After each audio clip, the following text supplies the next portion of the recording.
अस्सलाम वालेकुम जी, welcome back. आज हम शुरू करेंगे चैप्टर नंबर 1। और चैप्टर 1 जिस तरह से हमने लास्ट टाइम डिस्कस किया था, it is about the basic programming introduction. हम सी लैंग्वेज की बात करेंगे। चैप्टर 1 जिस तरह के ये कंटेंट्स आपके सामने हैं। मैं एक बात यहाँ पे कहना चाहूँगा, इंग्लिश मीडियम के जो बच्चे हैं उन्हें परेशान होने की ज़रूरत नहीं है। जहाँ पे इंग्लिश का कोई वर्ड लिखना होगा, I will put a comment over there, या मैं उसको अंग्रेज़ी में ट्रांसलेट करके आपको बता दूंगा। तो ज़्यादातर काम हमने इसमें इंग्लिश में ही करना है। तो अंग्रेज़ी मीडियम के बच्चों को ज़्यादा परेशान होने की इसमें ज़रूरत नहीं है। फिर ये देख के कि आप सामने उर्दू का इंटरफेस खुला हुआ है, तो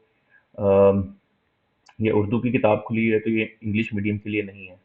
ऐसा नहीं है, बिल्कुल हम ज़्यादातर वक्त जो है वो प्रोग्रामिंग करते हुए गुजारेंगे, तो उर्दू इंग्लिश का इतना इसमें फ़र्क नहीं है।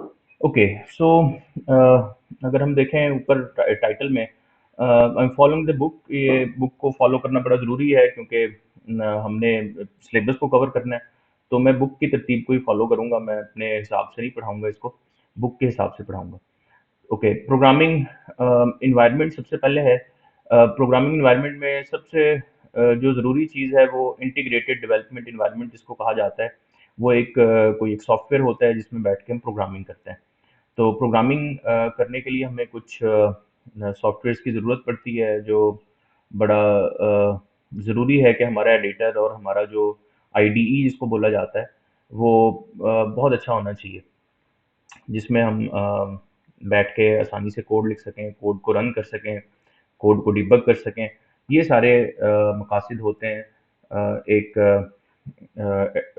आईडीई के हम कोड को पहले तो एडिट करना, उसमें टेक्स्ट एडिटर होगा। दूसरा, उसमें डिबग करने की ऑप्शन होगी। और फिर एक कंपाइलर होगा।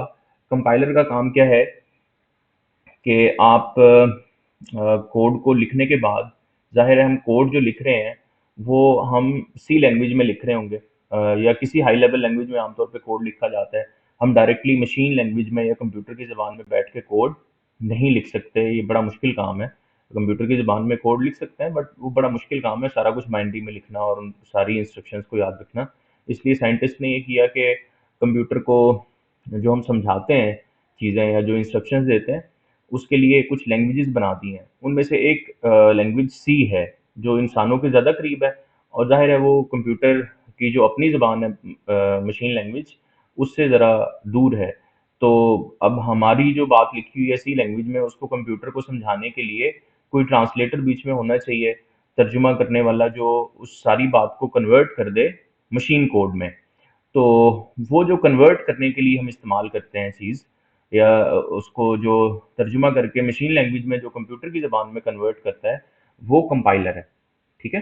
तो कंपाइलर हमें अलहदा से इंस्टॉल करने की ज़रूरत नहीं होगी। जो आईडीई हम इस्तेमाल करेंगे उसके अंदर कंपाइलर होगा ऑलरेडी। ठीक है? तो कंपाइलर का काम ये है कि हाई लेवल लैंग्वेज में लिखे हुए कोड को मशीन कोड में कन्वर्ट कर देना। एक इसके साथ साथ एक और चीज़ भी होती है जिसको इंटरप्रेटर कहा जाता है। वो भी कंपाइलर ही होता है, हम उसको कंपाइलर की तरह समझ सकते हैं। बस दोनों के काम करने के तरीके में ज़रा फ़र्क होता है कि कंपाइलर पूरी फाइल को पहले कन्वर्ट करता है मशीन कोड में, और फिर हमें बताता है कि अच्छा भी इसमें गलती है, या कोई एग्जीक्यूटेबल बना दे उसकी। जबकि इंटरप्रेटर जो है ना, वो लाइन बाय लाइन कन्वर्ट करता है। वो पूरी फाइल को एक दफ़ा में कन्वर्ट नहीं करता। ये एक हाई लेवल सी डिस्क्रिप्शन है, दोनों का फ़र्क है थोड़ा सा। कुछ लैंग्वेजेस के कंपाइलर्स होते हैं, कुछ के इंटरप्रेटर्स होते हैं। जिस तरह से सी है, इसका कंपाइलर है।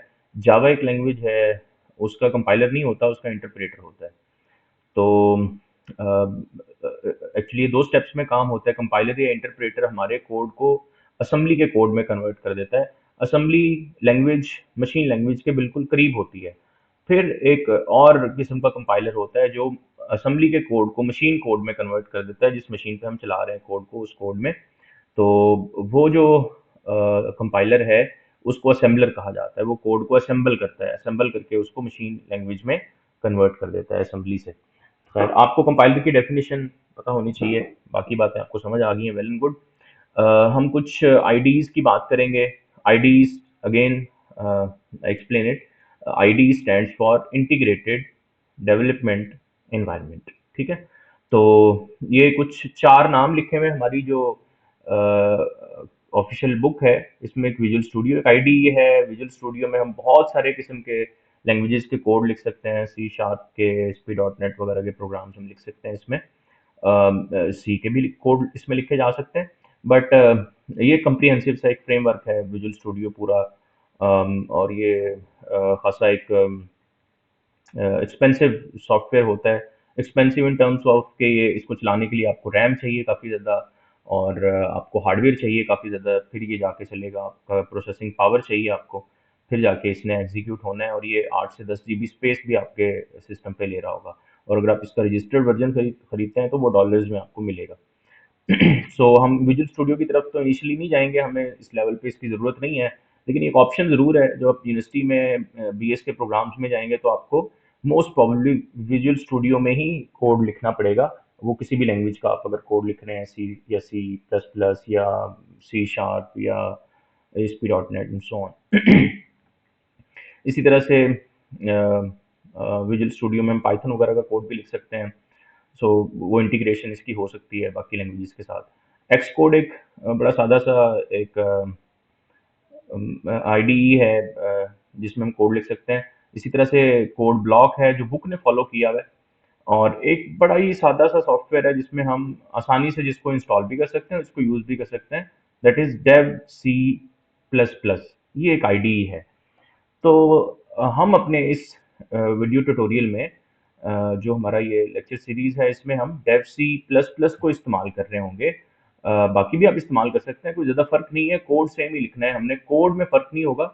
बस जो कोड हम लिख रहे हैं, वो जो सॉफ्टवेयर हम यूज़ कर रहे हैं कोड लिखने के लिए, उसके इंटरफेस में फ़र्क हो सकता है। इसलिए ये यहाँ पे कोड ब्लॉक को शो किया हुआ है इन्होंने। तो कोड ब्लॉक और डेव सी में ज़्यादा फर्क नहीं है।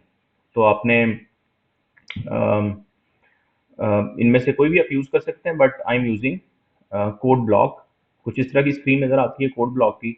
अब हम ये बात कर लेते हैं कि यार कोड ब्लॉक या डेव सी ये सब हमें मिलेंगे कहाँ से।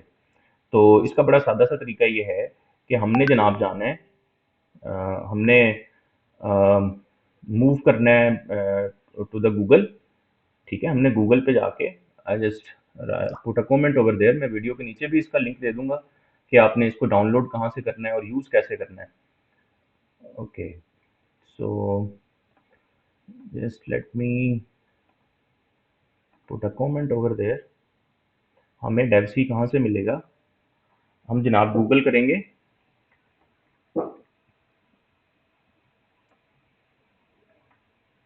Dave C plus plus.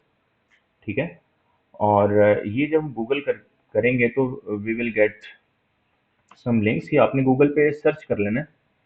जब गूगल पे सर्च करेंगे तो एक लिंक आपके पास आ जाएगा। मैं लिंक यहाँ पे पेस्ट कर देता हूँ। आपने यही लिंक मैं आपको वीडियो की डिस्क्रिप्शन में दे दूंगा, तो आपने सिर्फ इस पर क्लिक करना है, आपको डेव सी प्लस प्लस का सॉफ्टवेयर मिल जाएगा। ये आपने इंस्टॉल कर लेना है। इंस्टॉल करने का तरीका भी मैं आपको बता देता हूँ। तो जब इंस्टॉल कर लेंगे फिर इसको हमने यूज़ करना है। ये कोई मुश्किल काम नहीं है, आप इजीली इंस्टॉल इसको कर सकते हैं। सो हम इंस्टॉलेशन की तरफ चलते हैं। हम इस आईडी को इंस्टॉल कर लेते हैं और फिर उसके बाद इसको यूज़ करना शुरू करते हैं।